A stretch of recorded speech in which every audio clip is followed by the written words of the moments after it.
Hello guys, good evening.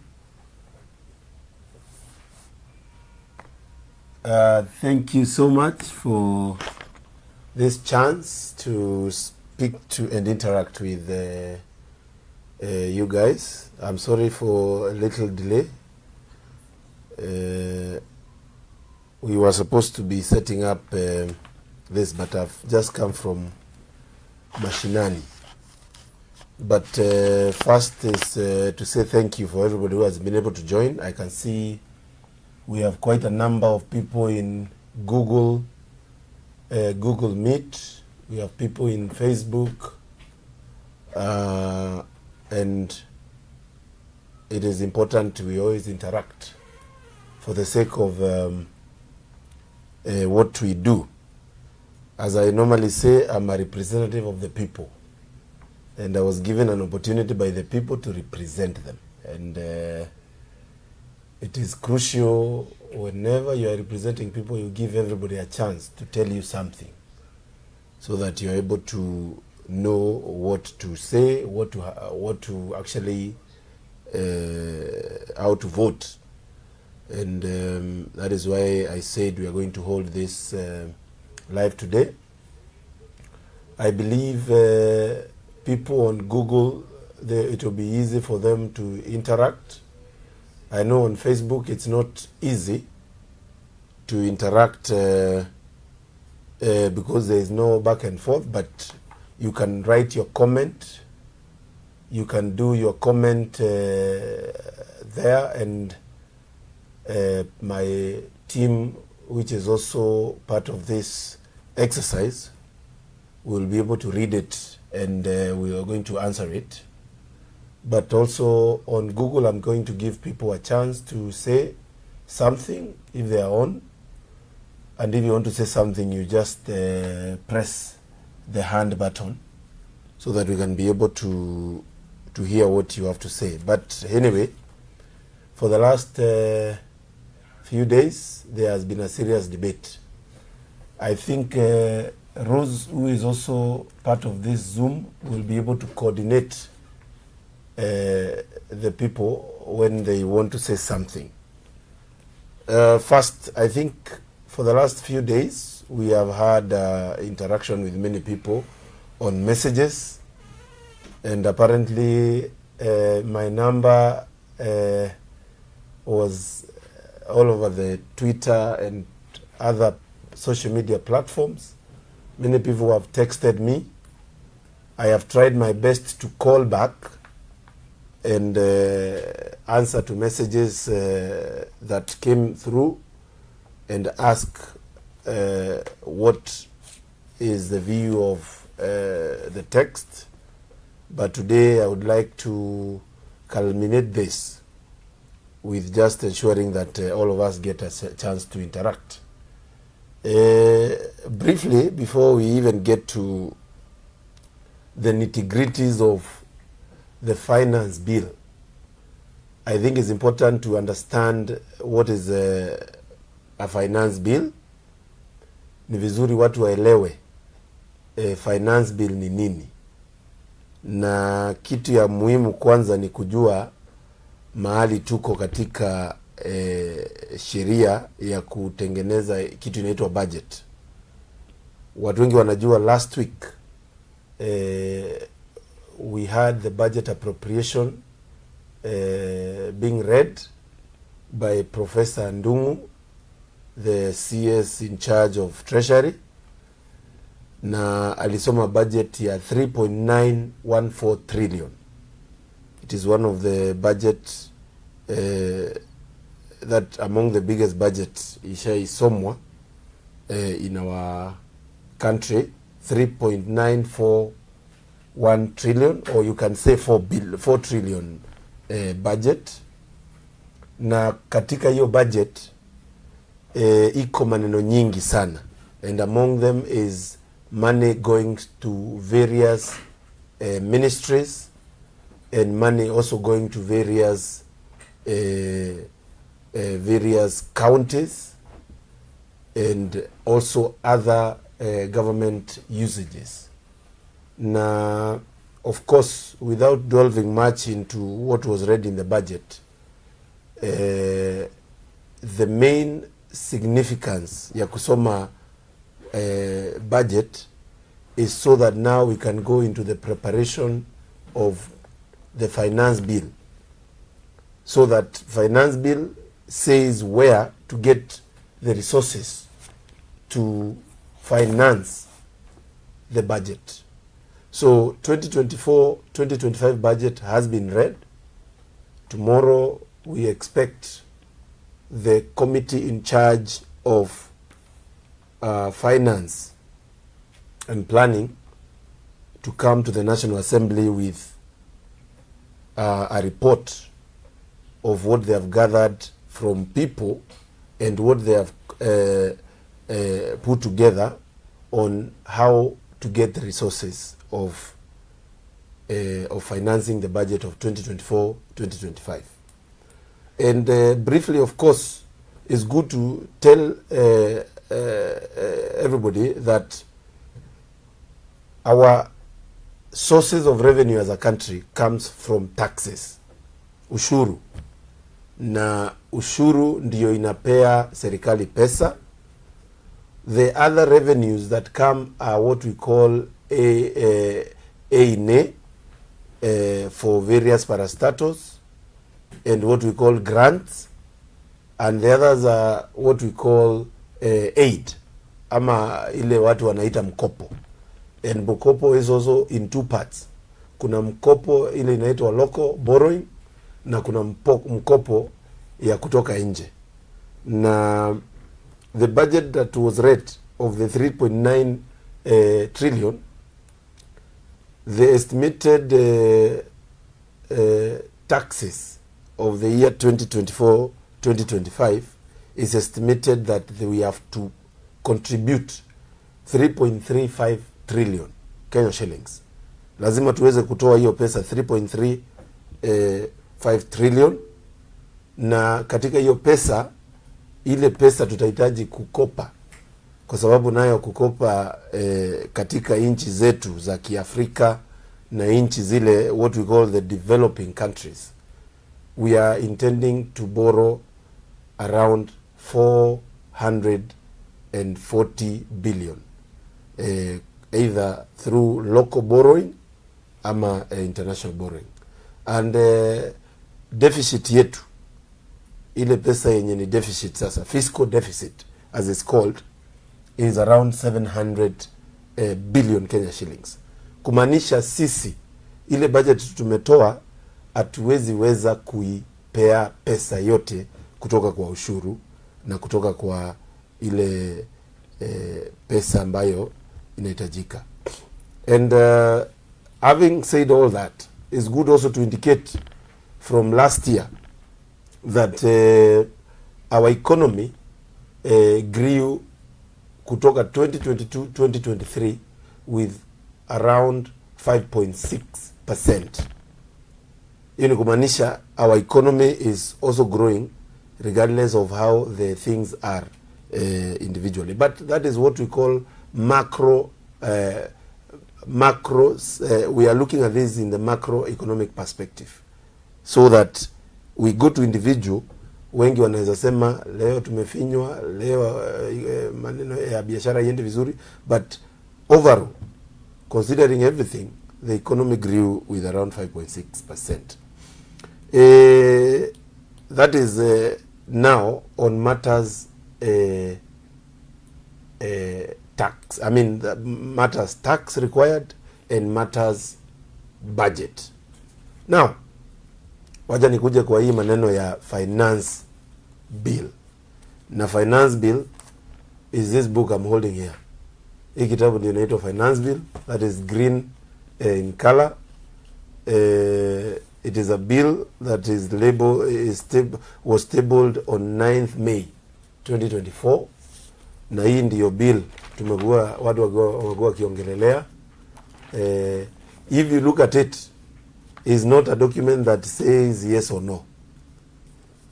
Hii si kitabu ambayo imesema iko na kitu moja ya kusema hiyo maneno yote ipitishwe. This is a a bill with many clauses. I think it has over 65 clauses, because every part of how we get our revenue is well described in the finance bill, or the finance bill 2024, which will eventually become the Finance Act of 2024-2025. Now, it's important to say that we get our revenue, number one, through what we call income tax. Hiyo ni ile income, hii ni ile tax inatolewa kwa pesa ambayo inaingia. Then we also get our revenue from what we call excise duty. And also we get our revenue through what is called withholding tax, which is something that the government does when people are doing consultation, consultancy and everything. And also there is what we call tax when you are importing things, what we call import tax. All these are described in this bill so that they make one bill. And that's why many people, when they are saying reject finance bill in totality, they are basically saying we throw everything out. But throwing everything out means now the revenues that is required, even that what has been always been collected previously, there is always a renewal of new rates, and more like balancing on what is working and what is not working. So we will not be able to discuss everything in the bill, but it's good to indicate the most controversial matters.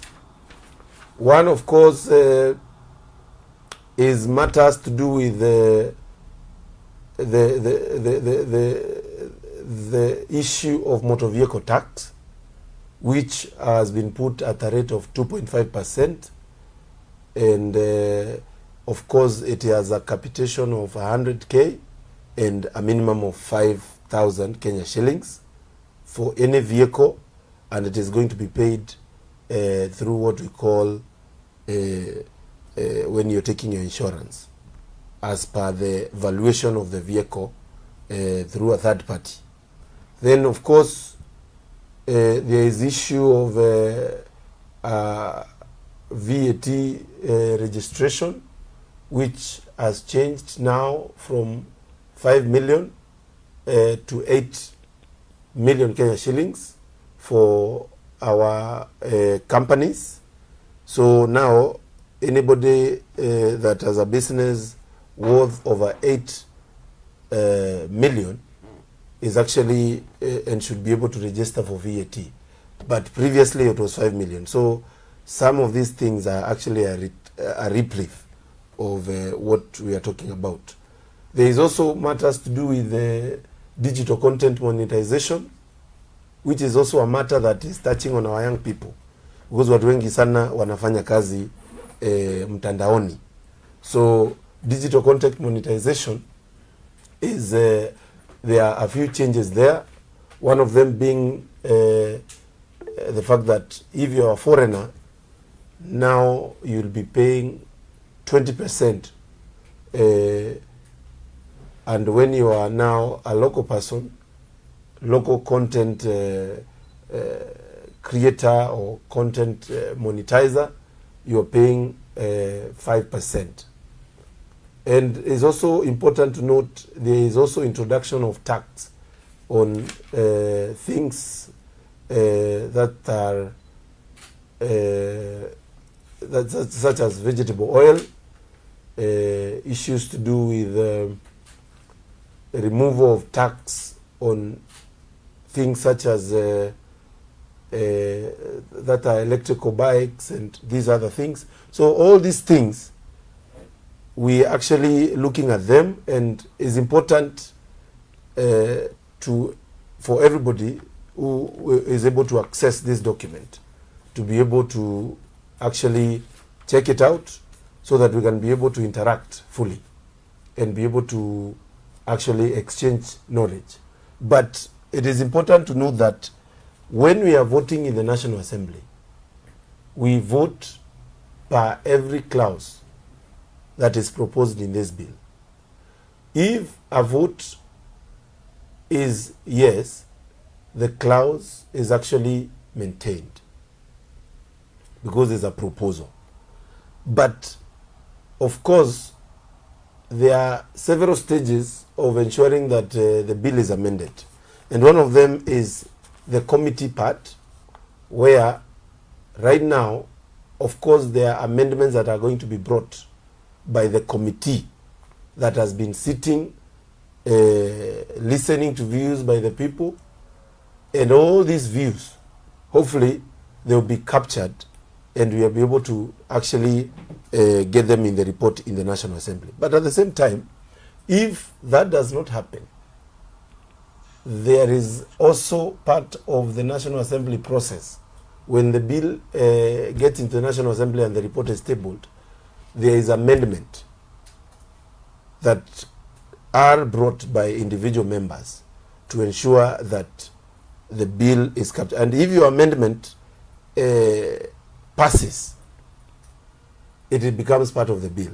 If your amendment fails, whatever has been proposed is maintained. So it's important to note that while we are actually discussing this bill, and it's also important to note that when these amendments are made, the voting goes two ways. Number one, there is the ayes and nays. Then if there is what we call division in the National Assembly, people vote individually. They can vote through through pressing the button, or names are called as you vote. And having said that, and I know the interaction has given an oversight of what this bill is and what is we're talking about. I believe without a question now, we can go to get views and listen to some of you, and also read some comments on Facebook on what people are saying on this bill. So, is Rose around?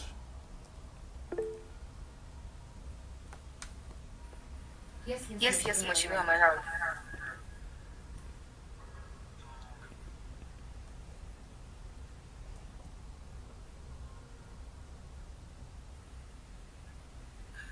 So just to read a few comments, I think basically from the messages that I'm getting,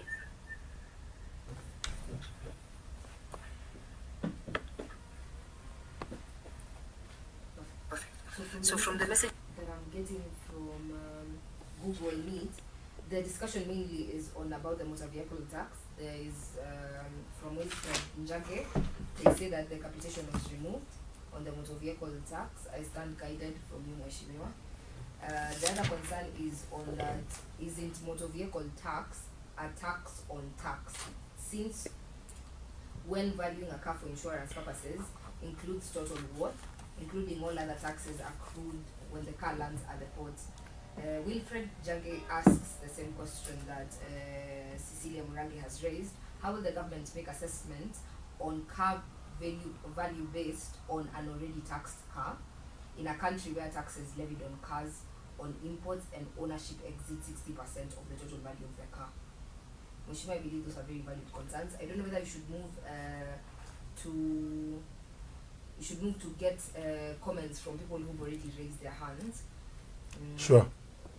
Okay. Cecily Morage is also asking, we need to discuss VAT and excise duties. Some of the clauses or other amendments in the finance bill are very punitive. So on to the people who've raised their hands. There's one Ken Babu, is the only person raising their hand currently, and Jerry Evelyn. So I will start with Ken Babu, then Jerry Evelyn.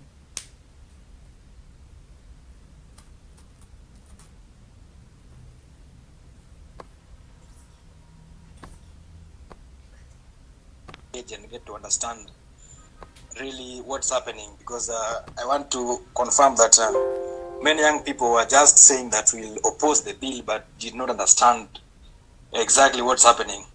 Thank you for clarifying that the bill will be voted on clause basis. I think that's had been a challenge with the majority of young people. Now, on this proposal on 15% tax rebate for real estate developers, the bill proposes that there be removal of the 15% tax rebate that has been enjoyed by real estate companies over time. And Mheshimiwa, the implication will be that the cost of purchases of those houses will go higher.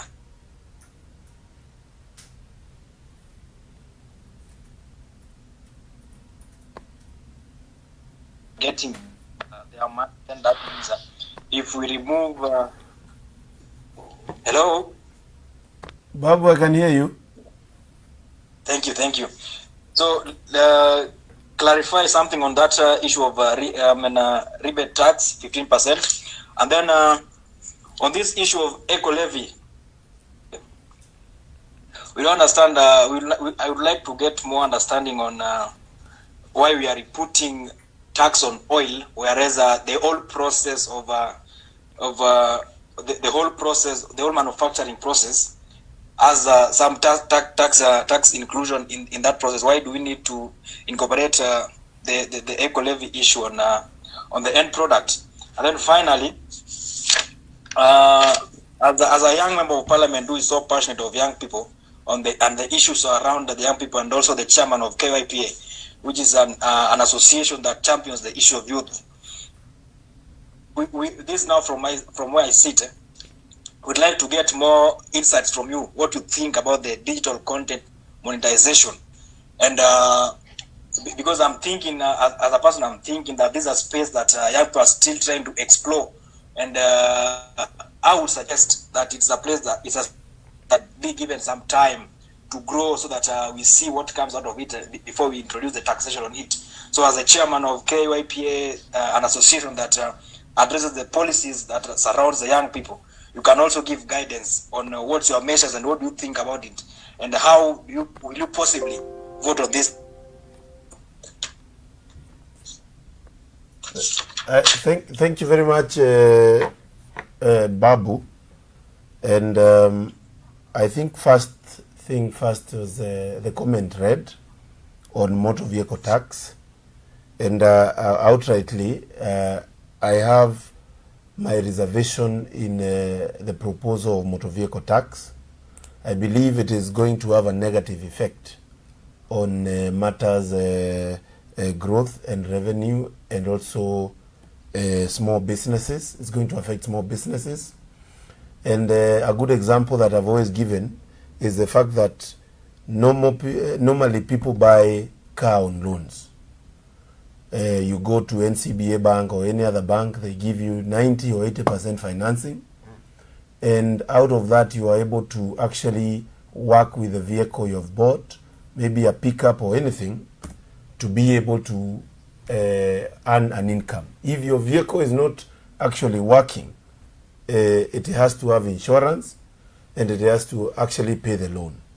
Any additional, and this is my opinion, any additional figure on a person who is actually doing something with a vehicle is going to be detrimental to his or her business. So I have a lot of reservation on that.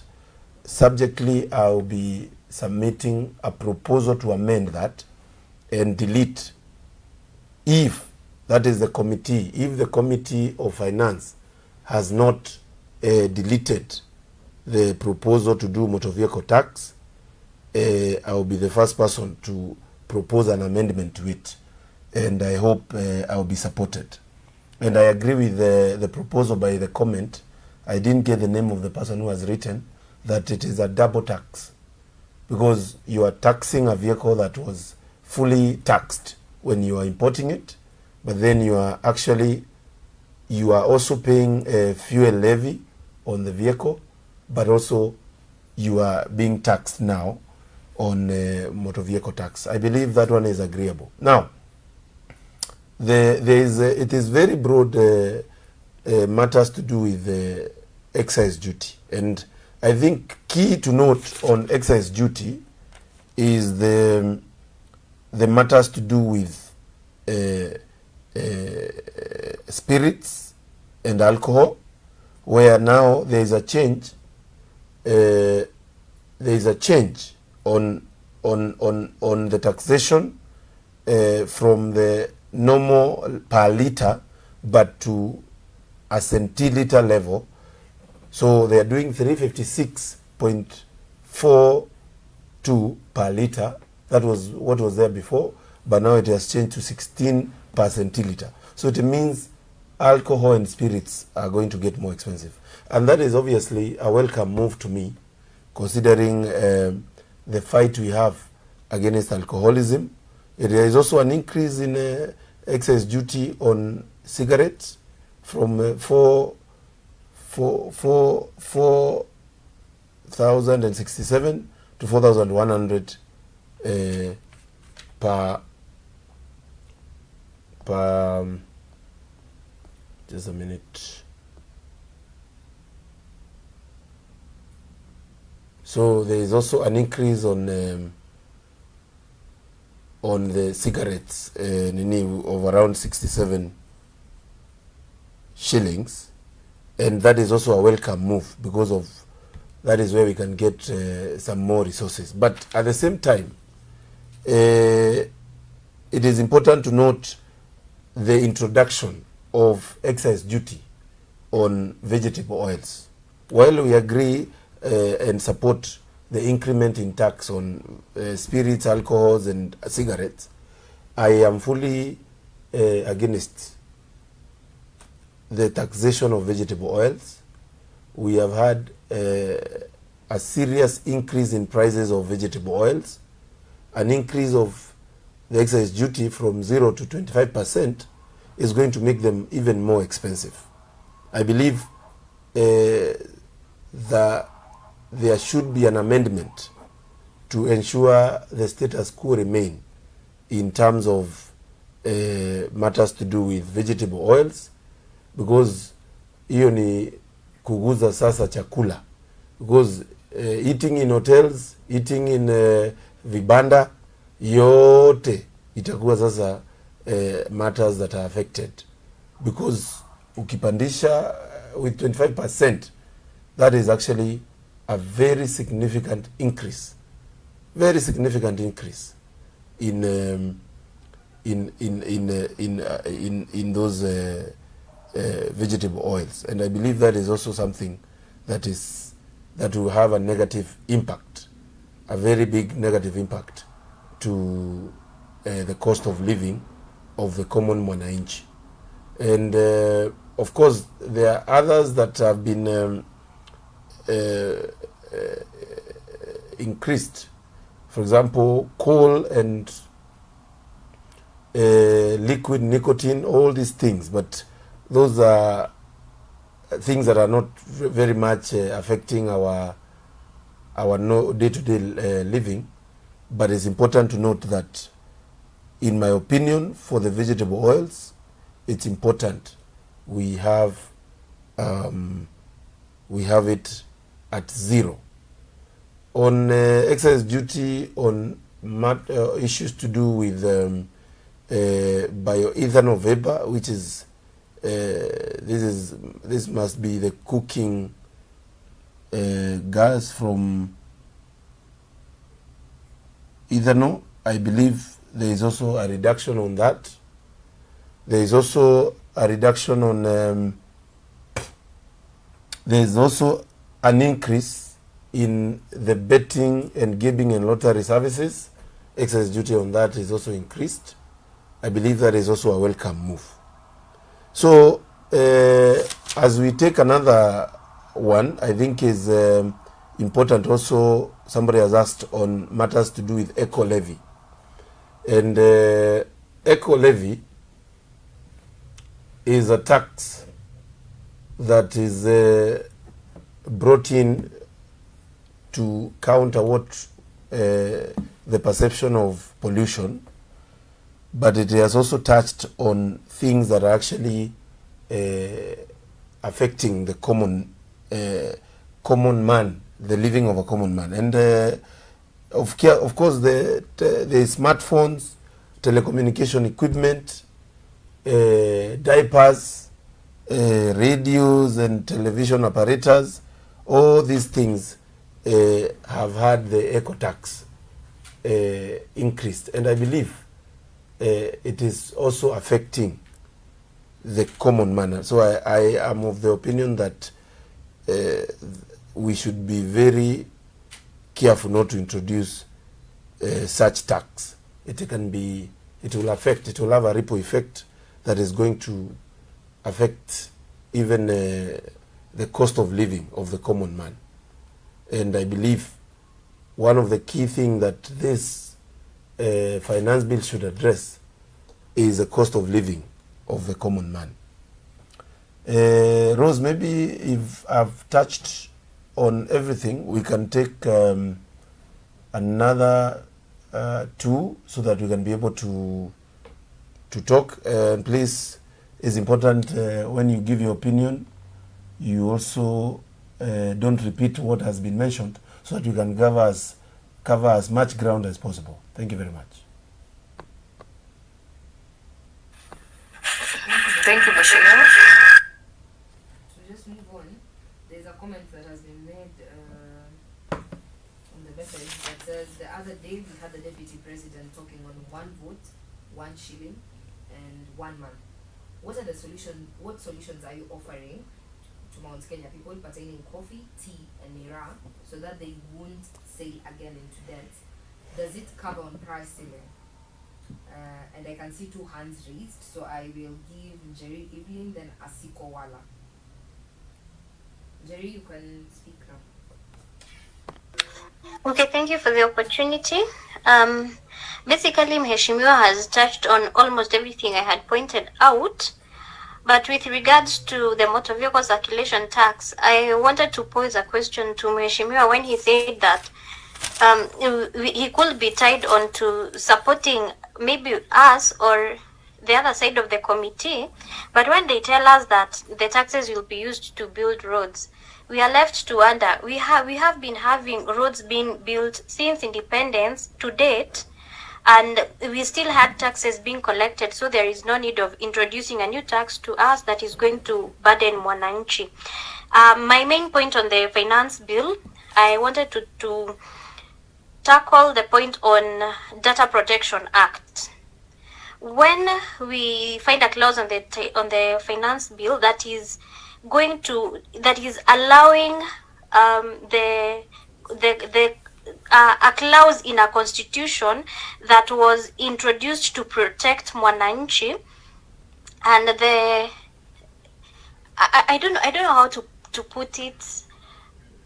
That our statements, e-statements, and our mobile wallets will be accessed by KRA to help them to collect revenue from maybe businessmen ama wenye tuko self-employed. I find it being manipulative and overriding on other laws, because sometimes naweza kuwa nimeweka pesa in my bank account and the same money I will still transfer it to my mobile, to my M-Pesa. How are they going to differentiate or to have a cut line? Hii pesa, it's the same money that was used to buy products. Hatufai ku tax this amount. How are they going to come up with that cut line? Other people are, let's talk of stay-at-home mothers. Umetumiwa a chunk of money. How are they going to have this cut line? Especially again that it is going to be affected by the SHIF. We find that SHIF wamesema they are going to for them to come up with a figure that yule mtu mwenye kwa self-employed ndio atakuwa akilipa. How are they going to have a cut line kwa ile pesa yenye inaingia kwa mwananchi wa kawaida? I think they are going, they have, it is a way of manipulating mwananchi. I think that is all I have. Okay, thank you very much. Thank you very much, Evelyn. We are going to have a sequel. I can see there is many more hands. And there is Kennedy Muredi and there is G Muni. So in that order, kindly.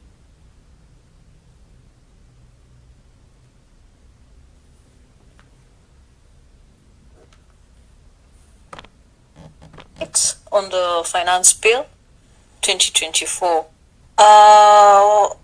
There was a question that was asked earlier about digital content creation and the taxation. My concern would be, why would the government be looking to tax the digital space, yet we still don't have policies in place that govern that space, or we have not felt the government input as far as digital content creation is concerned? Thank you.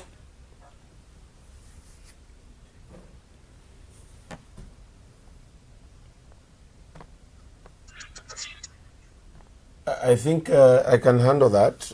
I can handle a few of those. And maybe the 1 man, 1 shilling, 1 vote would be a digression from this discussion. But for the sake of the comment, I would just say that, of course, as a country, we have to always look at better ways of resolving matters of sharing of revenue. And I'm saying this knowing very well that the 1 man, 1 shilling, 1 vote that has been mentioned many times is a slogan or a narrative that came in because of the BBI. But let me just say that some of the things that we do as leaders sometimes look unfair in other places and fair in other places. And I'll give an example of how we share bursaries. And in places where we have big population and places where we have scarce population, you find that those people who are in places that are scarcely populated are able to get more resources on things that are touching on individual revenue, such as bursaries and all this. But if you look at some other things, such as road infrastructure,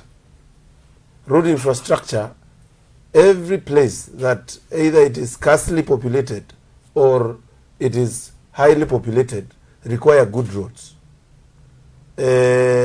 A case in point is, if you're in Mandera and if you're in Nairobi, you still need a good road. So I am very keen not to say that 1 man, 1 shilling, 1 vote is a narrative that holds fairness to everybody. I'm very keen not to say that, because I believe it's more of a political narrative. And if you think about it, there are things that require population when you're actually distributing the revenue. There are others that require even affirmative action and equalization. And that is why we need to strike a balance and ensure that we are able to meet the needs of every person and every area. And I believe this narrative of 1 man, 1 shilling will not favor even some places, even in Mount Kenya. We have even protected constituencies in Embu, such as Mbeere North. So we have to be careful not to join a narrative that is going to be unfair to some people, thinking that it is helping others. And I believe there is a need to have this conversation. The revenue sharing formula should be something that is always discussed and should always be a conversation that is moving. And I believe the 1 man, 1 shilling is actually a conversation starter. And while we are moving on, I know there would be a debate on even constitutional change to ensure we meet on those grounds. Anyway, I believe that is not one of the things. And one of the things that I had that was touched by Evelyn is the matter that there is a conversation that we are taxing to build roads. Well, I don't want to really, I have heard Evelyn is a sharp lady. She has done an analysis. But of course, part of making roads is to actually get part of getting taxes is actually to build roads. And even from the start, there has always been revenue that is allocated to build roads. The only challenge we have right now is the major and big pending bills that have been lying around in the road sector. I believe last year over 200 billion was amounts that were paid on pending bills from the previous administration. We have not done a lot on new roads since this administration came in, simply because, of course, the priority as per the law is that it should be given the money that is collected is supposed to be paying pending bills first before we get to new roads. But of course, we need these roads. We need to build roads. In my place, we have a road called Ena Kidemo Kivu Road. That is a road that is awaiting tarmacking. We have other roads in the constituency. We have projects that have stalled. We need these resources so that we can be able to build these roads, but of course not to the burden of the common mwananchi, because you'd rather live and eat than have a good road. So I agree with you in some way. Now, you have mentioned a very crucial matter on data protection. And this bill is proposing an amendment to Section 51(2) of the Data Protection Act, whereby we are adding part of the people who are not who are able to access our data as KRA. And I believe this is a very controversial issue. It's a fact that this is a very controversial issue. Of course, nobody wants KRA perusing their statements and their documents the way they want. But also, it begs a question on to what extent. Maybe there should be amendment to this to only limit KRA on people who are actually in the tax cheat bracket. But of course, I believe that is among the amendments we are going to see in the National Assembly. Personally, I have not prepared the amendment on that, but I know if it is not prepared, we are going to be debating it and looking at how we are going to change it. The mention of the digital creation, of course, we need to agree that digital content is a new frontier, and government is looking at ways to ensure the people who are benefiting in this sector also pay their fair share of revenue. But I believe while we are talking of incorporating these people in the tax bracket, it's also fair to look at what government is providing in terms of the digital content part. And that is why while 5% doesn't look much, there is a need also to see how government can empower the digital content creators through things that are going to ensure they monetize better. And of course, I'm one of the most vocal people around this area. We are already in the process of pushing for a bill to ensure our people who are earning in Kenya earn the same as other countries in the US and the rest, so that while you're paying that tax, you also don't feel the burden like the government is taking the whole of your monies. And if you earn better, of course, paying tax is actually a noble thing. And if your tax is used well, it's also even more noble to pay taxes. So the digital content creators and digital earners, of course, the burden of tax cannot only be to the people who are earning a salary, and there are people who are making money in the online platform. So I believe there's a need to put that in perspective. When we come to pass the bill on digital labor bill, it will help our people to earn better. And if they earn better, it means that they will not have a lot of problems paying taxes. People who are doing Uber, people who are doing food delivery services, people who are doing professional services, all these people, if you're earning something, it is just fair to contribute something for the people who are able to get help from government. And I believe that is okay. Now, there is the very controversial proposal on bread tax. And the issue of bread is obviously a no-no to me. I believe I will be proposing a deletion of the proposal to tax bread. That one, you can take it from me, that it's not something that I'm going to support. Somebody mentioned something to do with the e-teams. And e-teams is bringing a lot of burden to people in rural areas. The burden of the kiosks on being onboarded in e-teams. I believe the conversation should be on how, because nobody wants to hide and not pay. But it's important to note that while they are paying, are they able to do it in a way and a manner that it is easy?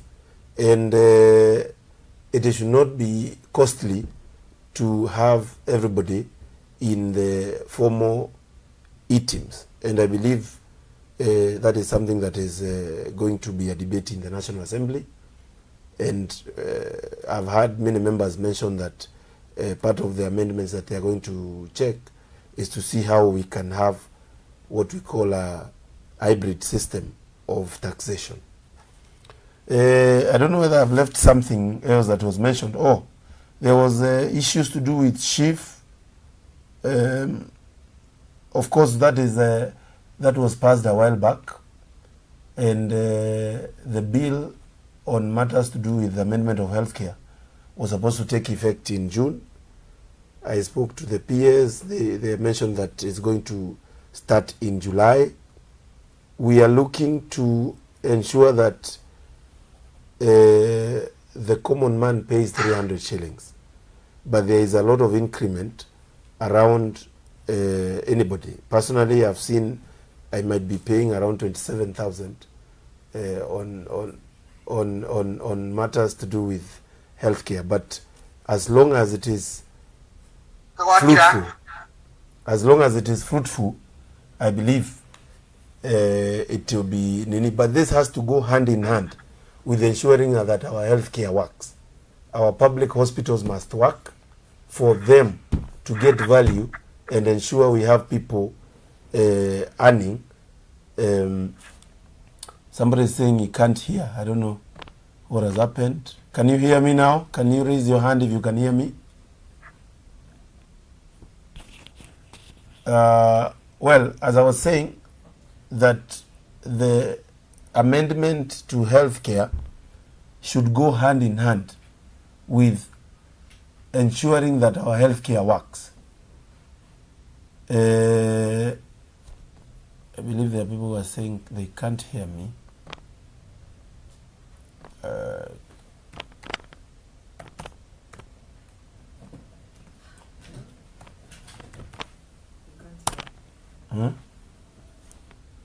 What has happened?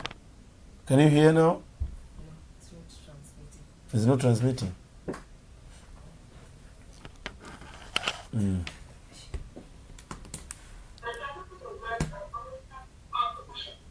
Is it okay?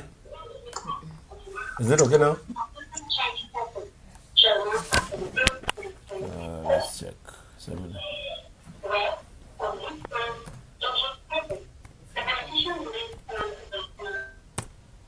Hi, Dan, you can mute your microphone kindly. Oh yeah, sure. Can we log out and log in? I think that is better. Leave then come back. Leave call, come back.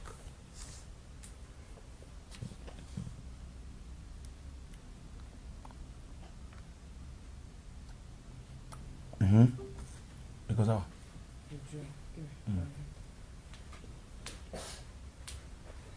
Sorry guys, on Facebook we are joining Zoom. Check on your connections in the office, and Thank you. the one who is sharing can get back to us.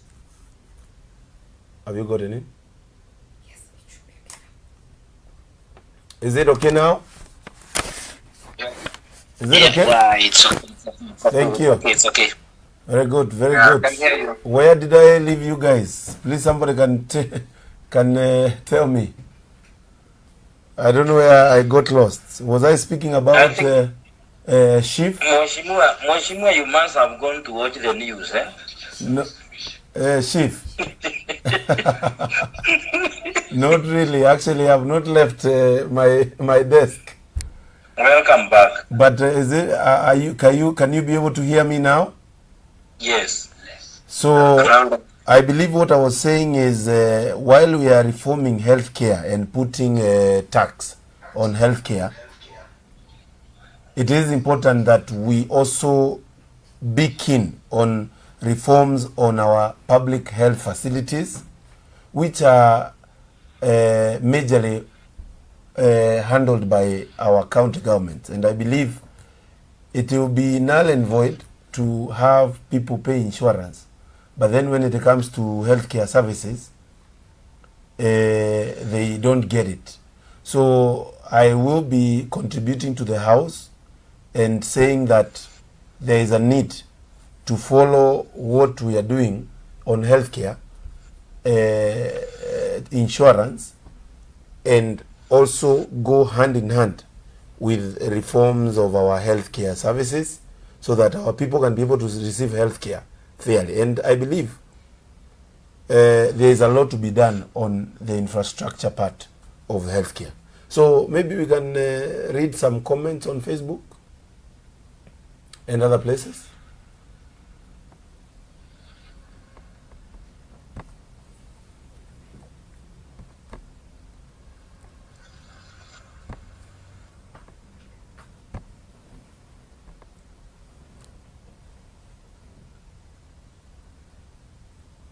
Okay, on Facebook, we have a number of people who are very, I think this has really stirred up a lot of conversation. So they're asking you to kindly reject the finance bill in totality, because they feel that if the tax raise does not help our hospitals, the roads are a mess, doctors are still on strike, then why should we keep taxing people? There is no equitability in the bill, so rejects the entire bill. That comes from Victor Moneki. So na wengine hapo wanazidi kusema punda amechoka bwana, #rejects the finance bill. So let me just move on to the Google. The sentiments shared are the same, specifically from Wende Gaita. He says that the biggest issue is on the fact that there is a lot of wastage from government. And he's asking, why should we pay all these taxes for some people to waste? That is the reason why they're actually rejecting the bill, since there's a lot of wastage and theft. The other concern was on the eco levy. They say that where a vehicle battery is going to be taxed, it will make the cost of vehicle maintenance very expensive, which I think we all agree on. Wenda Gaita again says that we are living above our range, and hii ng'ombe mmekamua sana. So okay, so perfect. So I have a list of people who want to speak. Kindly, when I put you in a queue, or rather in how you're going to speak, just take up after the next person has finished speaking. So Kennedy, I can see you've taken your hand down. Jerry, you didn't allow me to skip you because you already had a chance to speak maybe later. So we are going to have Tipelio Geshovi, then Wanjiro Lilies, then Linford Fundi, then David Njeru. I think we can take those four first. Tipelio Geshovi, you can start. Kindly.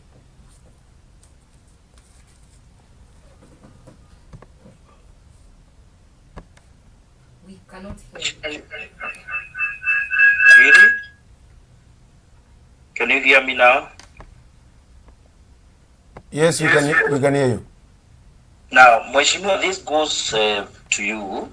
Yes. One, we appreciate the knowledge that you have concerning this bill. Thank you. Thank you for creating this awareness. But from where I sit, Mheshimiwa, I hope you can hear me. Yes, I can hear you, Tipelio. Now, from where I sit, we are happy because we can see there is development that is happening in our constituency, for example. Thank you very much. And we sent you to Parliament so that you can do exactly what you are doing, and even right now what you are doing. My only concern is the behavior of our Member of Parliament concerning the voting of the current bills that we have seen even previously in the proposed bills. Today we are already aware that there was a parliamentary meeting of the Kenya Kwanza members of Parliament to create maybe awareness of how the bill is and even to come up with a formula of voting. Our worry as common voters, electorate, is your voice. Even if you reject the tax, will it win from the majority of the opinion of the members of Parliament who probably have not even read the bill? Maybe you can create more insight on that, because we have seen how the members of Parliament are behaving, including some of them raising their opinions when they have not even read the bill. Mheshimiwa. Okay, I've heard you. Maybe we can take a few more so that I can answer them together.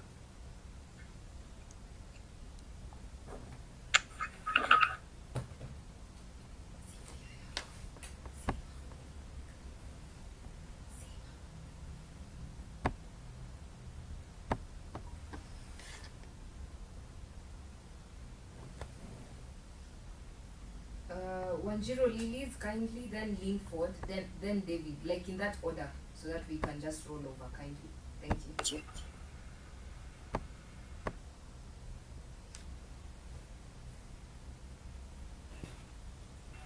Okay, maybe what?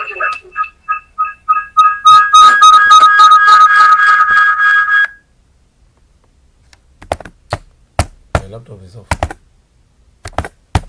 This one has gone off. Okay, maybe Wanjiro, Lilies, or I can't speak. Kwani huku umeweka on? How long does it take to come on?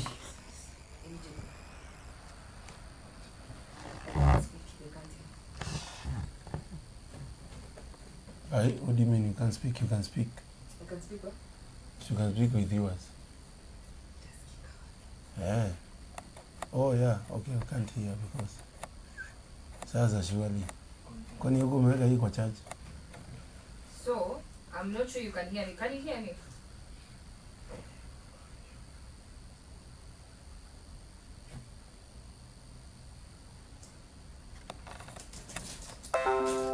Aya, kuja haraka.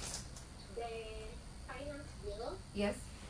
And it is my worry that the current government that we have is sabotaging the basic areas of our economy, like education, health. Currently, I don't know whether our MPs have got very many students who never reported to the university because of the increased school fees. And even currently, we have very many students who are still at home. They never reported to high school. And also, someone has alluded to the fact that we have some members. Argument is not sitting well with the electorate. Like now we have an MP who it is so sad to see you cannot even have an MP explaining to us what the motor vehicle tax is all about, what the health insurance fund is all about. So we've got very many things around that the common mwananchi is not understanding. We lack the basic understanding in simple, we want a simple explanation. If you can just unpack the bill for the common mwananchi, someone that hasn't gotten the opportunity to read the bill. Okay. And I would like you to break it down. I don't know whether that one is possible, but also imposing the 16% on cancer patients. Hey, that one. Even right now, we've got patients who cannot even afford simple treatment. You see, even the government is not even vaccines for children right now, internship for our doctors. I think, I'm just asking, is this a government that cares really? Thank you. Well, Wanjiru, just a minute. I believe, I hope you joined us when we started, but because I started by a little bit going through the nitty-gritties of the bill, I don't know whether you are with us. But of course, because we can't go back to going through the bill, as I said, is a document with 65 clauses. It has 65 proposals. So it's not something that we would say is a 1 second thing. You have to have sat down and gone through the bill. So maybe what I will do is I will, I don't know, you are in Zoom.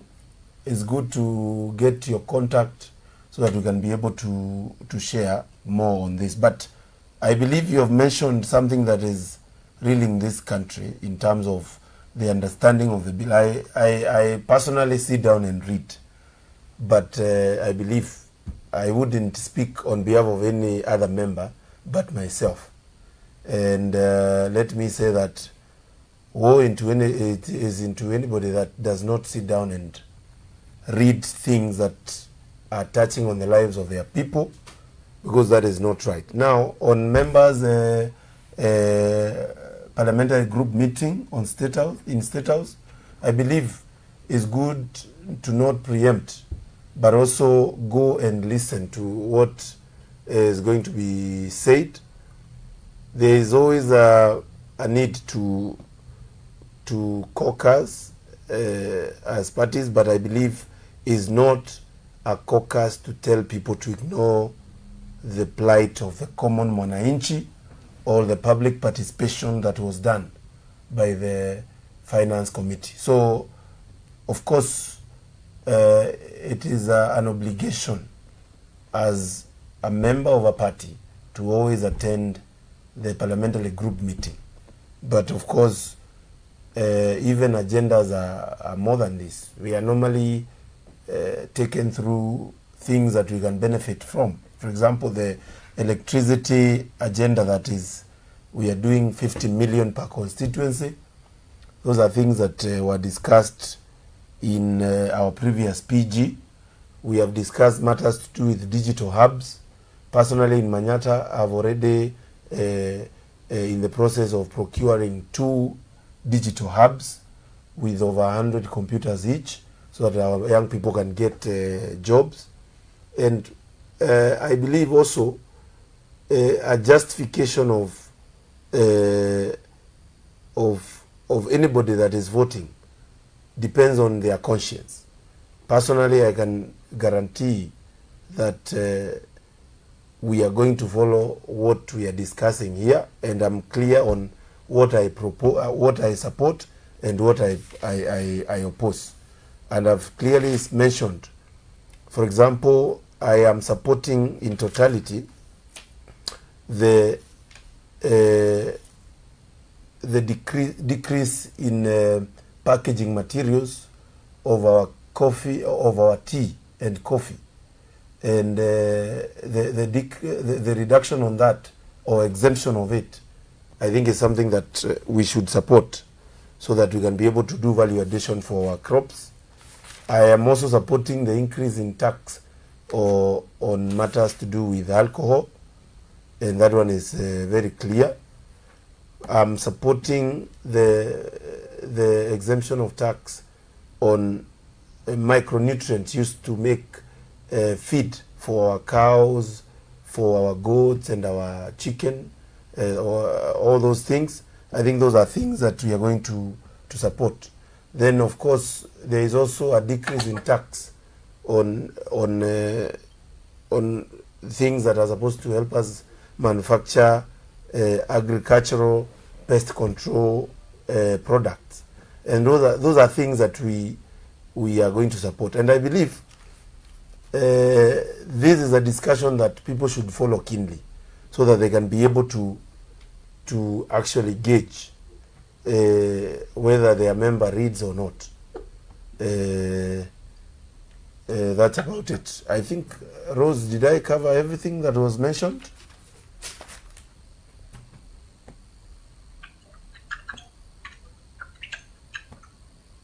Primarily, I believe yes. So I think I'm going to give only 2 minutes to every other speaker. And please, whatever has been mentioned before, try not to also repeat.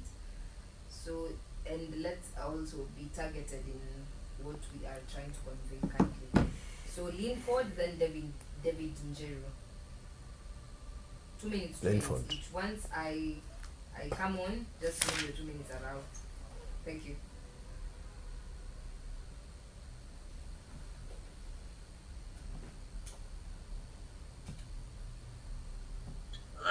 Our MP, I think so far the budget, I think it should have so much build on our farmers. I would like to pose a question for concerning the waiving of the cooperatives and coffee. Is it that is this money going to be released to the farmers as early as this year? And I do believe that overtaxing Kenyans who have shrinking pay slips already, and I believe in the last 2 years that we have worked with our budgets, I don't think we have done enough, okay, like we have been using the money the way it should be. Maybe posing a question to you. Does it mean that if this financial budget fails to pass, the roads that have not yet been met to be completed, that they will not be as in worked on? And do you believe that as a country or even as a nation, are we heading to the right direction and shrinking, as in ng'ombe mwenye ashakamuliwa saa tuko karibu hadi kumtoa hiyo matiti yakae bila jusa? It's like we are overliving, as in tunaishi maisha yenye the country itself is running to killing the person that is providing unto it, because this person who mwenye already kapayslip kake kamefinyiliwa ashindwa kulipa school fees, yet you don't fight maybe for the one man one sharing one vote. The bursaries are Okay, thank you very much. I think there, but they cannot. Okay, thank you very much. I think we lost you for a minute.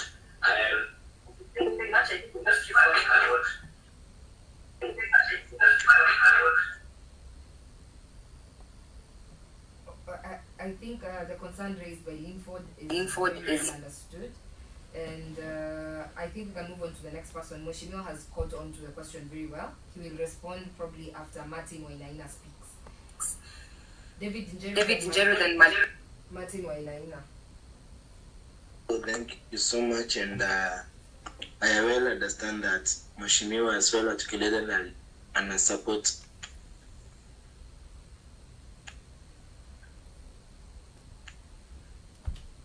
We can't hear you. David, we can't hear you.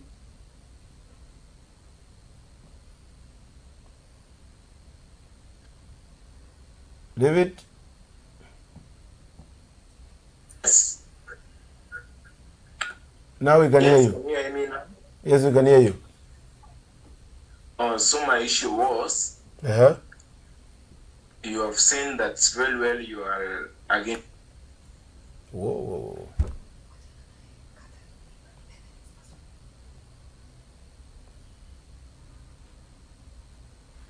as David Njeru tries to check his network connection, we can have Martin Wainaina, then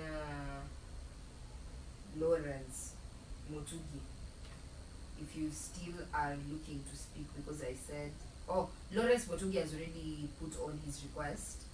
He says, allow me to just read it. He says, as it is now, those earning below 24K are tax withholding. Lakini sasa there is a punitive clause suggesting that after you're below 24K, you are taxed. We need to retain the tax withholding.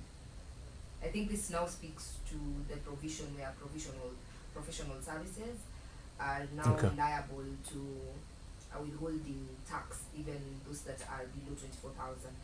So I will give Martin Wainaina the chance to speak, and kindly let's save on time because there's quite a number of us who want to speak.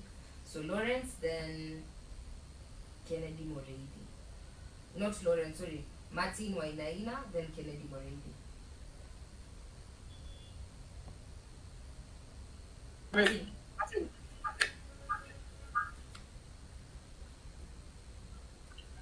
Mheshimiwa, can you hear me? Yes, I can hear you, Martin. Now, my concern is about the one man, 1 shilling, 1 vote debate. I've heard you say that you don't support that. You've mentioned the Mbeere North will be affected. By the look of the density, population density of Mbeere North, they are talking of 138 persons per kilometer.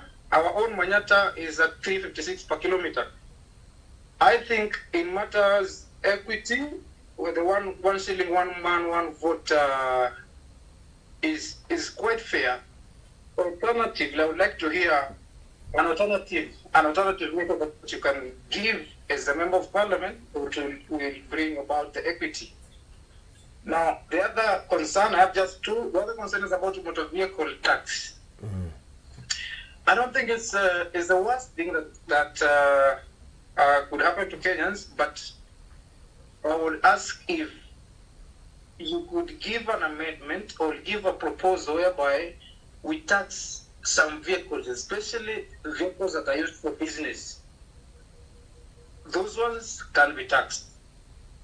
And the other one about rejecting the whole finance bill, I don't think there's any finance bill that has been rejected before.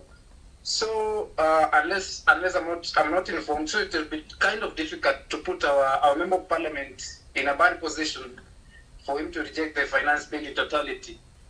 But I would wish the councils that have contention, our member of parliament, to give alternatives. Instead of rejecting, give alternatives, so that you support our government, and our government, on the other hand, will support us as Manyata constituency. Now, finally, about coffee payments.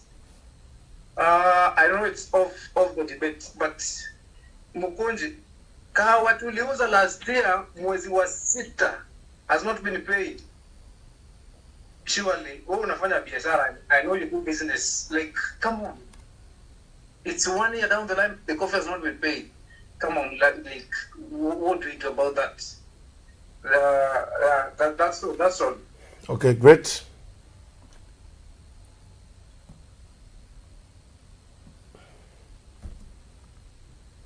Kennedy Moreidi, kindly, then Peterson. 2 minutes each.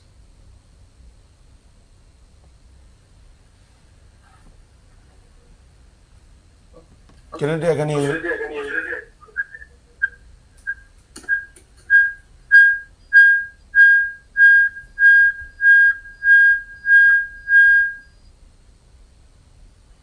Okay, I don't think Kennedy wanted to speak. So we go to Peterson Mirishi, then G Munye. Kindly, if we can, Peterson, take the floor.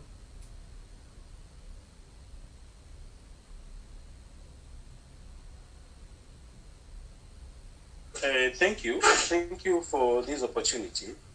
I have just 3 questions. Number one, because the MP has addressed most of the issues that we have raised. Though most of the issues that he has addressed, I'm not very comfortable with the answers that he has given, but I will still ask my questions. Number one, we had the Finance Bill 2023 in which he voted yes, and we don't have any benefits we are experiencing in our economy in terms of education, security, and health. Those three have really deteriorated from the Finance Bill 2023, which we were promised would do wonders, and they still voted yes. Now, coming to the Finance Bill 2024, there are two issues. There is the significant economic presence tax that is now being levied on any foreigner who has a digital platform or any digital services in Kenya, such as Uber, Bolt. It is replacing the digital service tax. This tax has been raised from the initial 5% of the gross turnover to 20%. Yeah, effectively, this will drive out all these people out of jobs, because Uber is planning to transfer, if this is implemented. Bolt and all these other companies are planning to transfer if it's implemented, and anyone else who uses digital services for their permanent businesses in Kenya. So how is this meant to address the concern of high youth unemployment in Kenya? Number two, there is the eco tax. The eco tax is proposing 150 Kenya shillings per kg of plastic that is introduced into the country. Remember, our tea, our coffee is packaged using these plastics, and everything else like diapers, pads, sanitary pads. So if you increase this tax by, you introduce a levy of 150 per kg of plastics, effectively you will be raising the prices of diapers, sanitary pads, packaging materials for our coffee and tea, which will have a negative effect on our economy. So I would want my MP to reject these proposals, and also to try and tell us, if he will not be rejecting them, what is the way going forward towards this. Thank you.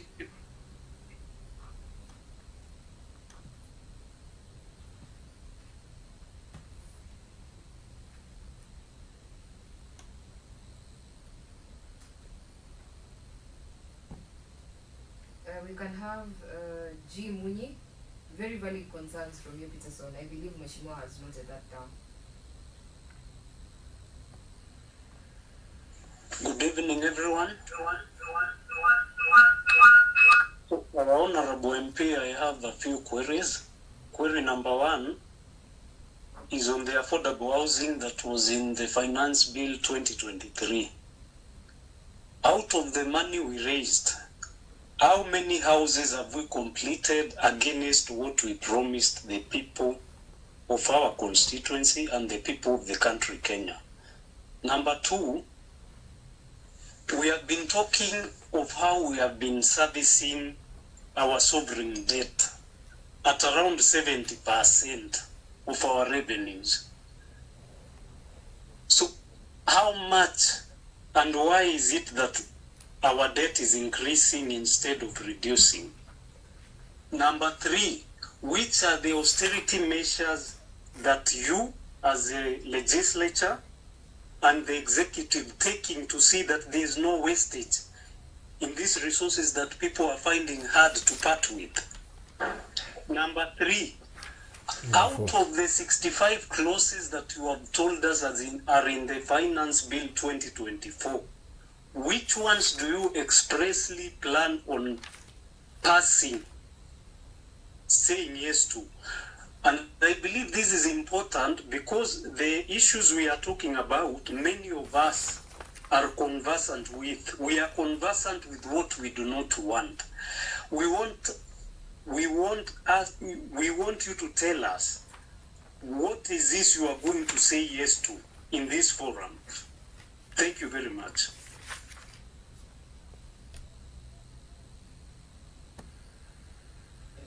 Eliphaz? Mremi Karimu.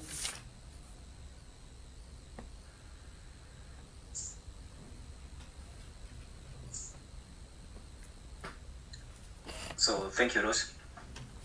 Mheshimiwa, mine is a few. And I would just like to point out about education. So, you realize that from what the CS said, matters education for the State Department for Higher Education and Research, the budget for that state, for that department, has been slashed by 34.39 billion. Mheshimiwa, when you consider the new TVET model, which was introduced last year in September, you realize that the students are suffering. So many students have not joined the university because of hiking of fee. Currently in TVET, people are paying 67 to 70,000. Whereas the stipulation in the new TVET model, they are supposed to pay just 13,500. So we are wondering, with this bill, which has scrapped that 4.39 billion from the State Department for Higher Education and Research, what will happen if currently we are paying 67,000 to 70,000? So that is my take. Thank you. Okay, I will allow Mheshimiwa to comment on the questions and concerns raised, and he will move forward to speak on the matter of what he will probably be supporting and what he will look into amending, because we are also looking at having progressive discussions around the finance bill, because we really do need one. Thank you very much.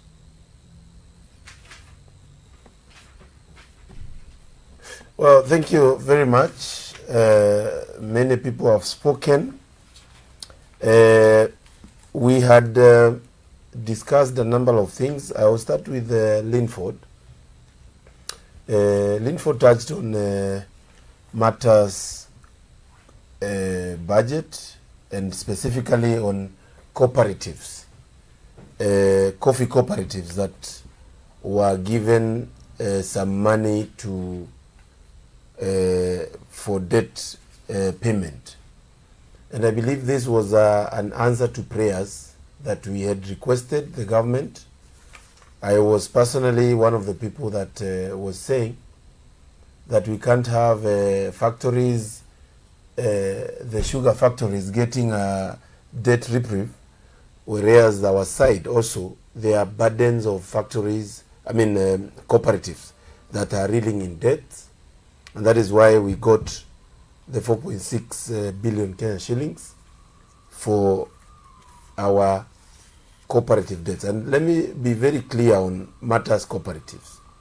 Number one, previously we have had cooperatives actually closing down because of debt. And anybody around Embu knows matters of factories such as Gakondo factory, which is basically a status where people borrowed money, but the factory was not able to pay because of the shrinking outcome from their produce, that is coffee. And it became a time where farmers are actually not earning. It became a time where farmers are not earning because of these debts. They are historical debts. They are debts that go as far as 2010, 2011, 2014. And these debts have become a burden to even the progressiveness of building our farmers' pockets. And that is why the reprieve of getting this money is something that is appreciative, so that we can give farmers another chance and they can be able to build. But that does not say that it will be business as usual for factories to continue borrowing, burdening the farmers, and actually changing. And that's why we are proposing to have the Cooperative Act being amended to ensure we don't find ourselves in such cases before. I believe there is a bill coming to the National Assembly to ensure that we have our farmers covered in terms of borrowing. But the key question on the debt is specifically which debt, because it's not farmers' debt. Let's be very clear. If a farmer goes to Nawiri Sacco and borrows money, that money is not covered on this grant by government. The money covered is money that are affecting the cooperatives directly. And this is money that were borrowed from bank. Cooperative Bank is one of the banks that have given many cooperative societies a lot of loans. There is a advanced cherry fund, not the current one, but previously. And you find that those monies have been able to make the farmers not do much of business. But I want to say that it's unfortunate. I want to combine this with a question by, I think it's Martin Wainaina, on the coffee problems we have had with coffees since last year. And it is not news to anybody who follows the coffee discussion to know since we got into power as the Kenya Kwanza government, we found a sector that was problematic. Number one, there was a problem on the pricing of coffee by the dealers themselves. And that trickled down to all the way to actually denying the farmer a right to determine what their crop is worth. And it brought challenges that even today we are paying badly. Then it happened that we went to Meru through the invitation of the Deputy President of the Republic of Kenya, where we sat down as leaders and stakeholders in the coffee sector. One of the things that happened in that meeting is there were companies that were mentioned. And these companies that were mentioned, they were said to be a cartel of these companies, that it is the same person that is buying the coffee, is a buyer. That buyer goes ahead and becomes the broker, and the broker on the other side becomes the dealer, and it becomes a problem. And when these companies were mentioned, there was a directive by Waziri that their licenses be actually withdrawn, and that brought other problems of withdrawal of buyers of coffee. That brought a challenge because there was accumulation of coffee in factories, in our KPCU, and this brought a backlog that even today we are having a problem with. And this is what I want to say on this. This sector, the coffee sector, is a sector that has built many communities. And the issue of unpaid coffee being brought around by the time of selling, if we don't work on it, and that's why the government is coming in with the advanced cherry fund to cushion the farmer, such that the farmer does not feel the heat of not paying their coffee. Because as long as you have delivered the coffee, you can be able to get the 40 shillings. We were expecting 80 in some areas. I'm told some areas it has gotten to 80, but many of our factories have gotten 40 shillings. And I believe while we are doing the reform in this sector, the government should take a keen eye. I will be working closely with our factories chairmen, as I always do.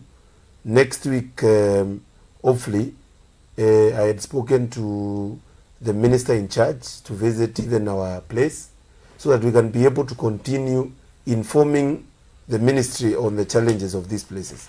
But surely, I need to agree with my good friend Wainaina that it is a serious crisis in this sector. While other sectors have streamlined, the coffee sector has had its fair share of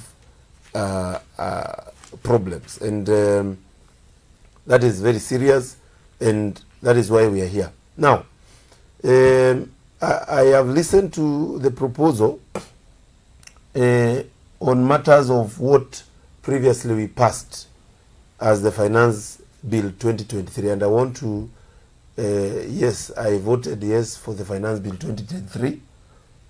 This is the thing. The Finance Bill 2023, one of the proposal that was there was a budget of around 3.7 trillion. That budget touched on many things, including education, and the whole of this year, whatever has been able to be achieved is because of the Finance Bill 2023. Now,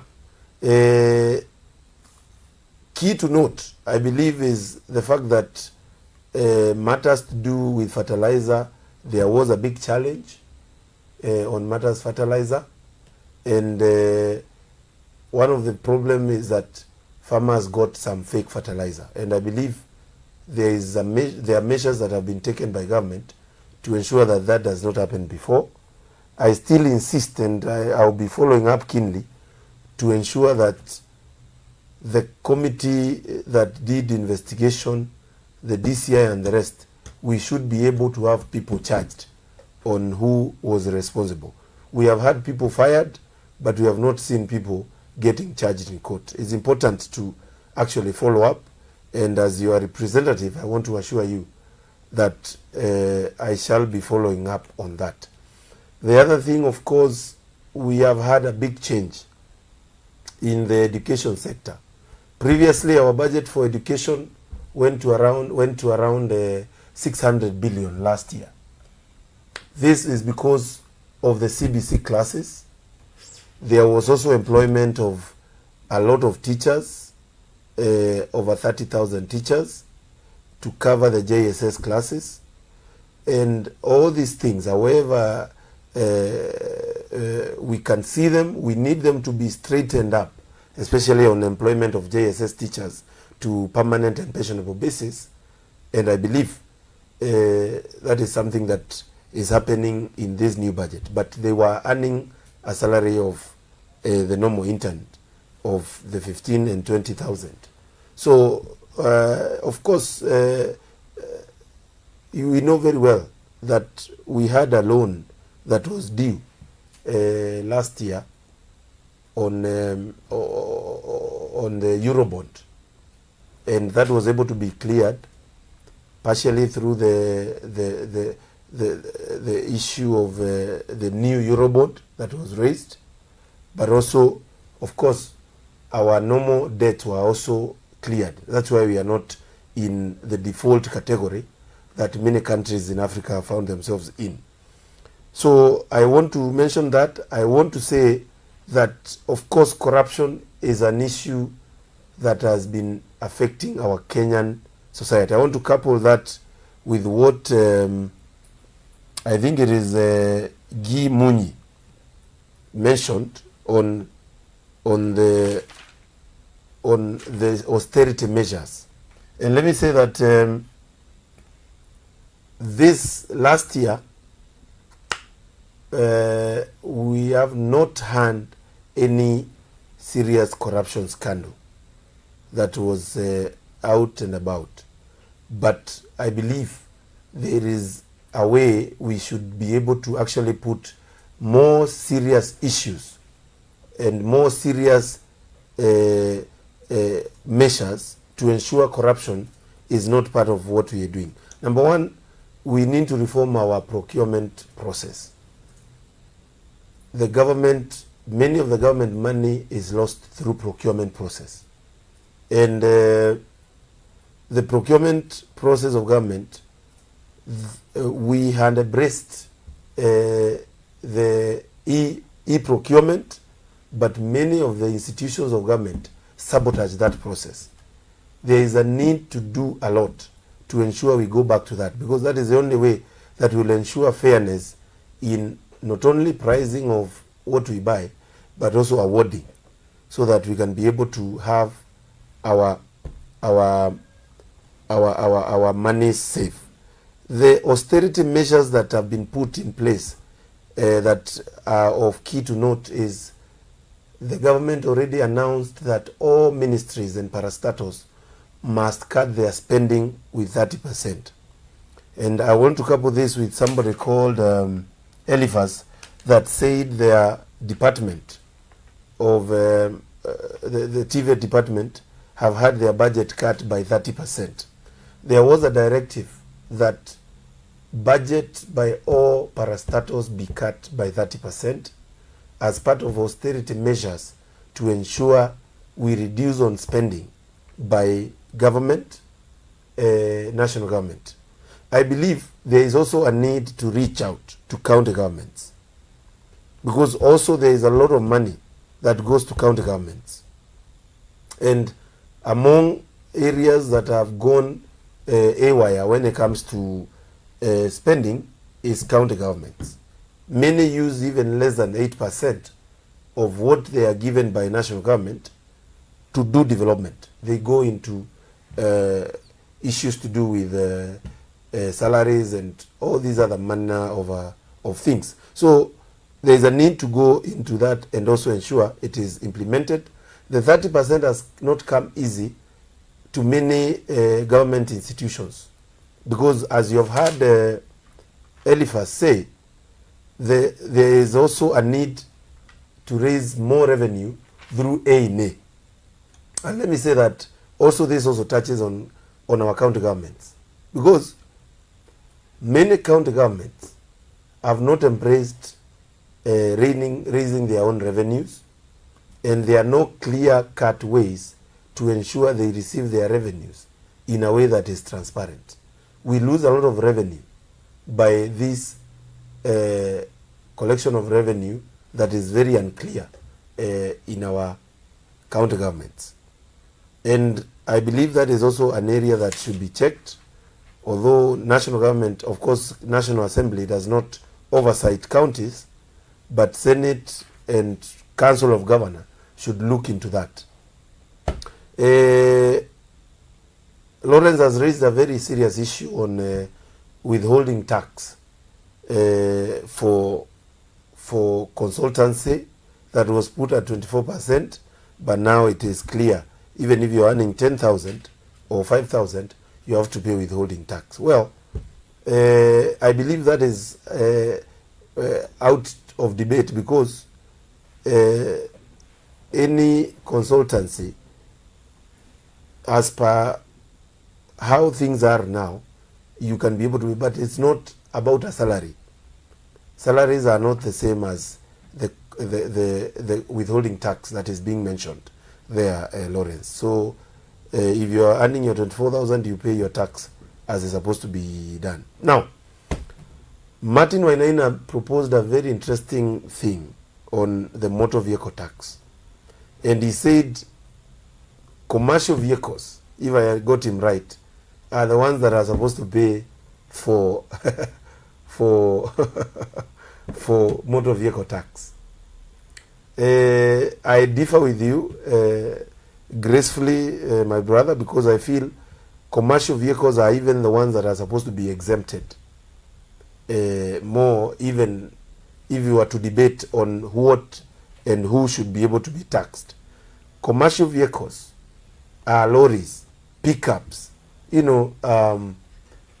matatus, things that are touching on common man or common small business. If somebody buys his pickup of 3 million Kenya shillings, gets 90% financing to start a business of transporting potatoes in the market, that is a person we need to protect. As a matter of fact, I feel we should exempt him some taxes so that he can be able to grow his business. So, Wainaina, maybe we can take this outside this forum, and maybe I would like to hear what you can, what are your thoughts on this. But I believe, I believe we should protect them more, even more than the V8 owner that maybe Martin Wainaina owns, or maybe the Range Rover of Kennedy. And these are things that we should be able to look at. Are we encouraging production, or we are discouraging production? This country is a net importer. As a matter of fact, we have a deficit of around 4% on import-export. So we need to actually put more effort to ensure we do local production and we encourage local entrepreneurship.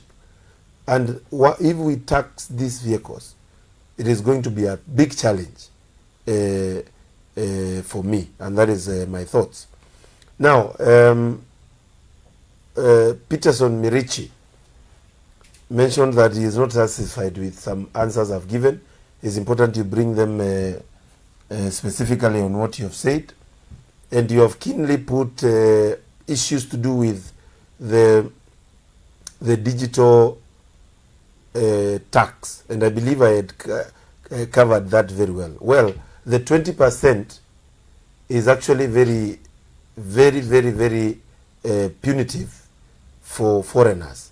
But I believe, Mirichi, if you do your research, the amount of money these guys expatriate from Kenya is actually a lot. And if you compare the prices of Uber from Kenya, and you go to the US, Dubai, and other places, you realize that these guys are making a kill here, and to the expense of the common person who owns the vehicle. They actually pay peanuts, take almost 80% of their profits, and I believe they should be able to afford to pay the 20%. And this also should actually conjure entrepreneurial spirit in our country, that we need local solutions in terms of the digital tax. I believe we need a Kenyan Uber to be supported other than the international Uber. And I believe the 5% vis-a-vis the 20%, I can imagine what it will do. And maybe it is waiting for you, Peterson, to start your own app so that you can even pay less and compete with the Uber competitively. And this touches on also all these foreigners that are coming here. I had a very controversial case with WorldCoin. WorldCoin came to Kenya, avoided paying all our taxes, even started operating without a license. They started scanning people's eyes. They went with our data, iris data, for over 1 million Kenyans. And they use this data, sell this data to some other places, make billions. Most of them are what I would call fast tire companies in the world. And they run away with a lot of our money. So it's an arguable thing on what is fair, but I believe they owe us a lot in terms of what they can. If they cannot, they want to ship out. The strategy we have as Kenya is because we have good infrastructure that has been put in place by government. We have the best fiber connections. And I'm told the government wants to ensure that by the year 2026, we are going to be beyond 90% connectivity.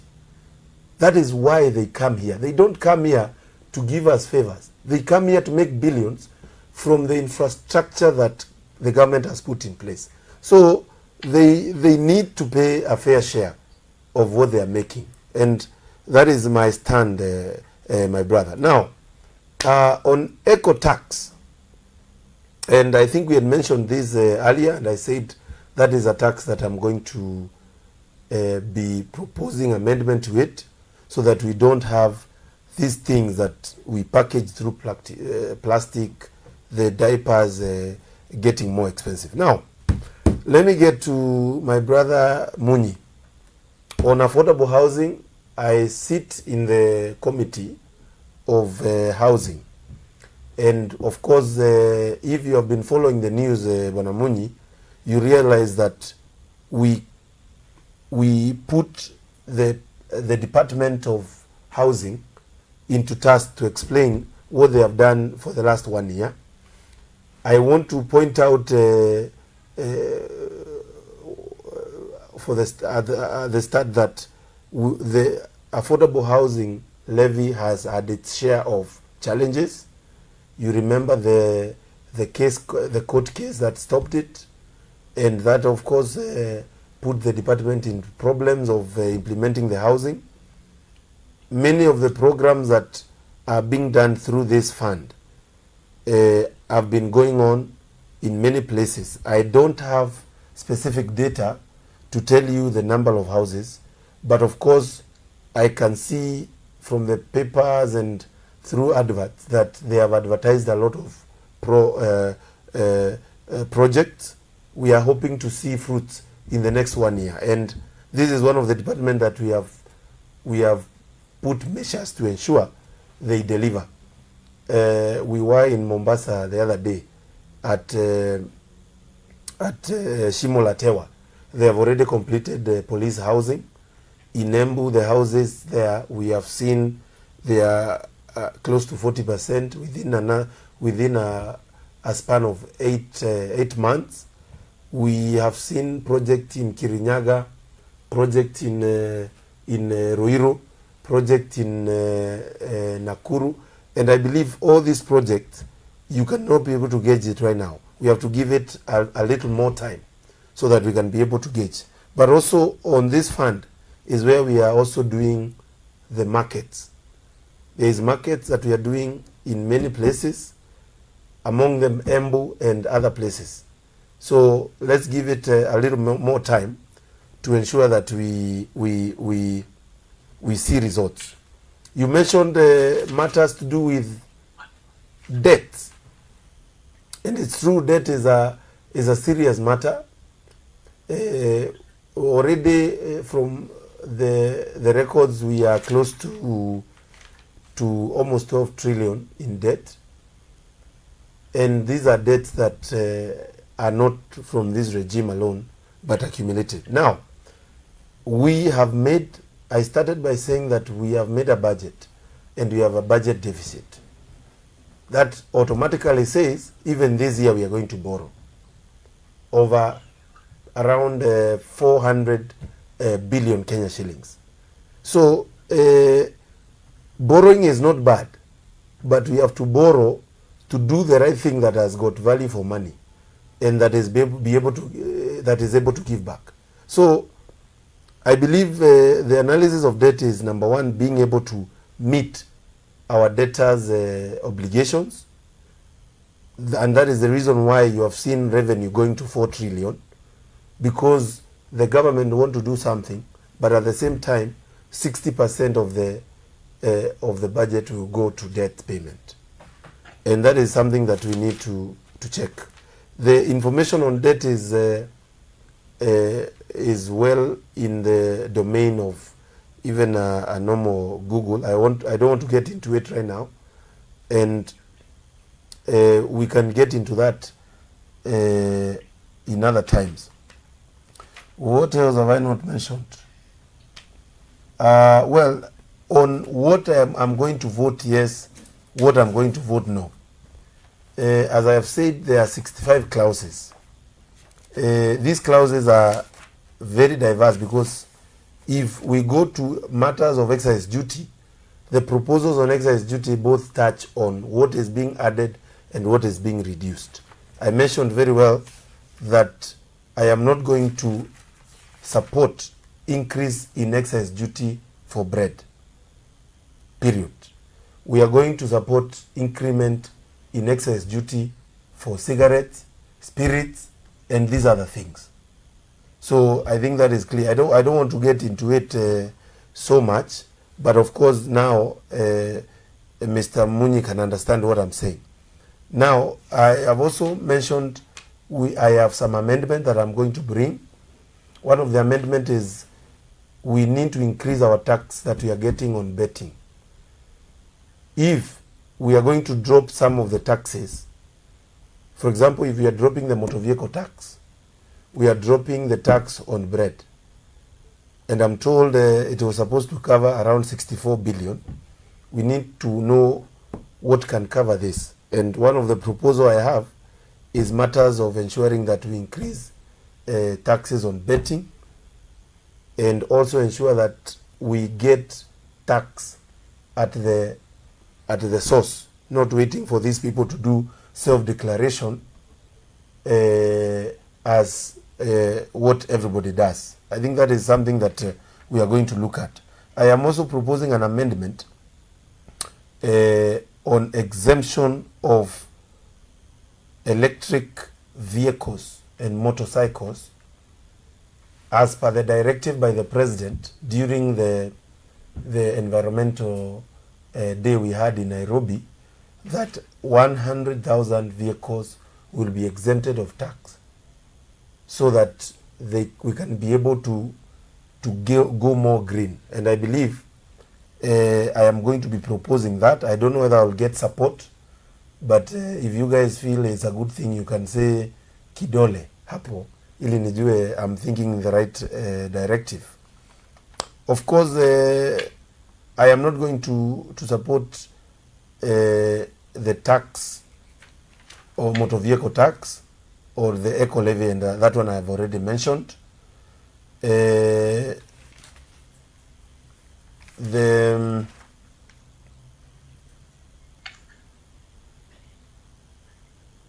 bread, I have mentioned it. Those are my key things that we are going to look at and ensure that we don't allow things. The things I'm supporting very seriously are things that are supporting our growth. Number one is the issue of exemption of tea packaging materials on their duty, the micronutrients on feeds. These are things that are going to help us produce more and be able to have our farmers being happy on matters, pesticides and everything. I'm not going to support the vegetable oil exercise duty. That one we are going to ensure we don't support, so that we can be able to have our common person being able to do what he does best, and he should be able to grow. I believe I have mentioned quite a number of them. Anything I've forgotten, maybe somebody can help me. Can we take a last round, or we stop there? Yeah. We take. Yes.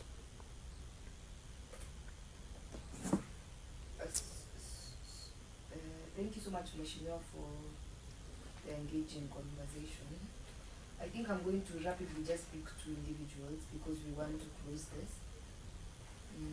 And these are going to be people who have not spoken. I think Kennedy and a lady. This Mamadi Muloli is, I believe, a lady.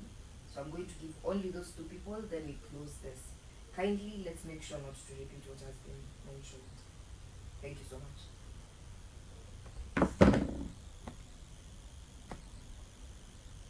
Yes. Yeah. Okay, I'm very grateful to be part of this conversation tonight. I'm Youth President Waingon Njoibo. So, as we prepare tomorrow to go to Parliament, I wanted just to highlight this. Do we feel the government, for the first place, do you feel this government? I know you have that narrative of kutaksiwa ni kujitegemea, but if we follow from the previous government, they opened up the economy so that they can be able to generate more tax from the people. But nyinyi, on the other side, you are just focusing on the person who is already paying other taxes. So upon you could destroy, you are just destroying this economy. The other thing I want to highlight is the tax about the bread. This is just the digression of the real initial of taxing people. Upon kupiga change. You wanted to introduce this tax to people so that muitoe tena, so that you can take that attention from the people. Then lastly, nikiongea, I don't want to talk more because mimi yote dingine ya kwenda kesho. So what Kenya nilikuwa nataka ku-insight is that let it be the tax that it it's supporting the regional development or regional balance, so that we can avoid these things that we are hearing about. Sijui, 1 shilling, 1 vote. The other people from the Camel area, they have their insight still. So let it be the tax that can make this our country to be equal and everyone to feel the part and parcel of this government. So sina mingi kwa sasa. I wish you well na Mungu aendelee tu kutubariki as Kenya as we woke up tomorrow tuende pale parliament. Thank you so much. Asante sana. I think it's important to advise my good friend that tomorrow is not the voting day. Tomorrow the bill is just the report is being tabled. But the day of voting, of course, is after debate and after the bill has passed through the first, the second, and all that process. So, well, tomorrow you guys I'm told there is a demonstration, but it is not. There should be the right day for it. Thank you so much. But I feel you. I don't know what you mean by feeling the government. I think we have had a discussion that is elaborate on what last year happened, what we have done this year, and what we are going to do. But I would like to say that, of course, nobody should wish his government to fail. But it's important for government to listen to its own people. That is very important. And I want to say that I am one person who is very keen on listening to people. And I listen, I even get into somebody who is disgruntled to know why. And that is how I've been able to even try as much as possible to ensure my development in the constituency is felt in all places. Whatever we have done with electricity, it is touching all areas of Manyata constituency.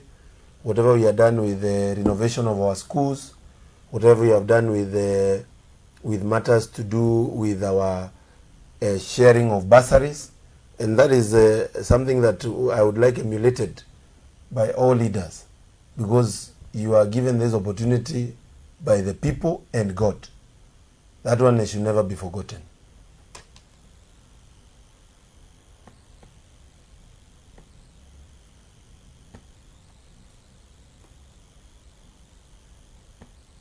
So, Mheshimiwa, thank you very much. I think we can allow you to close this meeting for us. There's a very interesting remark from Lawrence. He says that we need to have civic education on how Parliament works, especially with this finance bill thing. To be very honest, watu wengi hawaelewi. Sure. And I think, Mheshimiwa, you can point out to what you're doing as chairperson of Kenyan parliamentarians and the kind of programs you have in the same line to specifically enlighten the masses on matters, budget-making processes, and also political processes. I think that is enough, and whatever else you have as closing remarks, kindly. Thank you.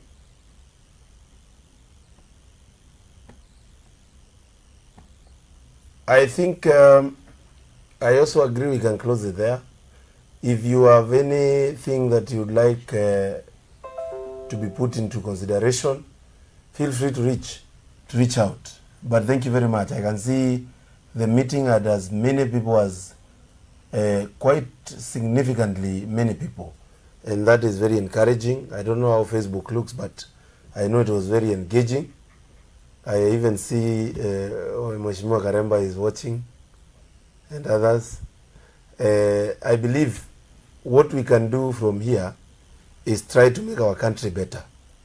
And I know obviously nobody doesn't want this country to prosper.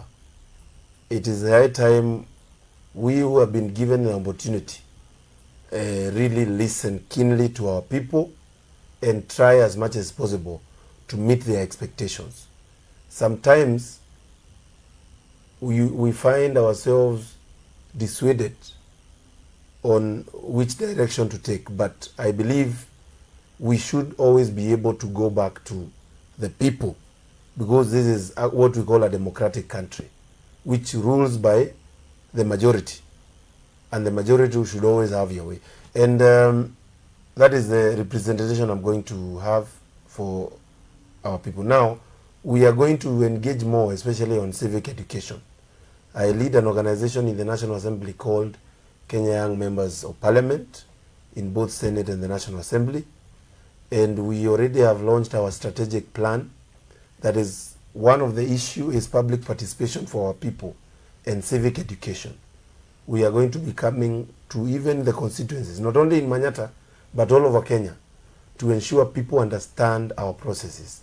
On top of that, we have a running website that is going to be updating our people on things that even young members are doing and ensure that it is out there. And also, we also are preparing to have an application that is going to be giving the what is in the news in terms of what young members are doing.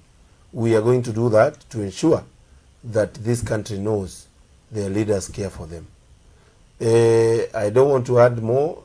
See you tomorrow in the National Assembly, where my good brother Kennedy Asiri is coming there. And all the best. And continue praying for your country, continue loving your country, continue praying for your leaders, and don't forget to pray for Gitonga MUKUNJI. Wa form ni kujituma. Asante sana.